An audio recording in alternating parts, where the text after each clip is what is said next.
Well, Kohberger was not in shackles or in that orange jumpsuit that we've seen him in before. Instead, a suit and tie.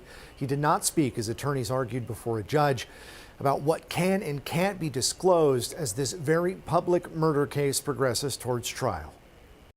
Bryan Kohberger, the Washington State University grad student of criminology, now enters the courtroom. We are now on the record. This is State versus Bryan Kohberger. Charged with 4 counts of murder. At this point, he's showing up to appear as part of his defense. So the moment he comes in after pleading, it is the defendant showing up in an image that is going to represent what he's going to look like throughout the defense. Kohberger appearing in Latah County Court 3 weeks after he was indicted by secret grand jury on murder charges, suspected of killing 4 University of Idaho students. Kaylee Goncalves, Madison Mogen, Xana Kernodle, and Ethan Chapin were found stabbed to death inside this now boarded up off-campus home. Investigators tying him to the scene by DNA evidence.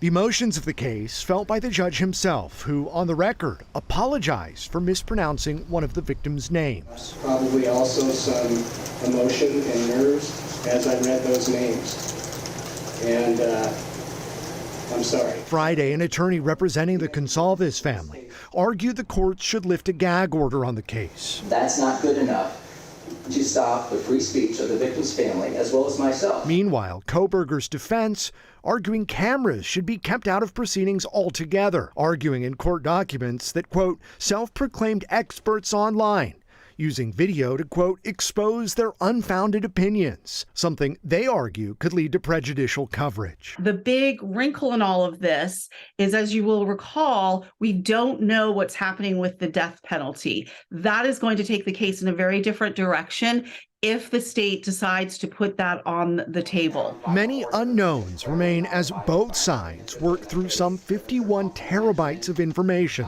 including thousands of photos and hundreds of hours of recordings. All factors that experts say make an October 2nd trial date very unlikely.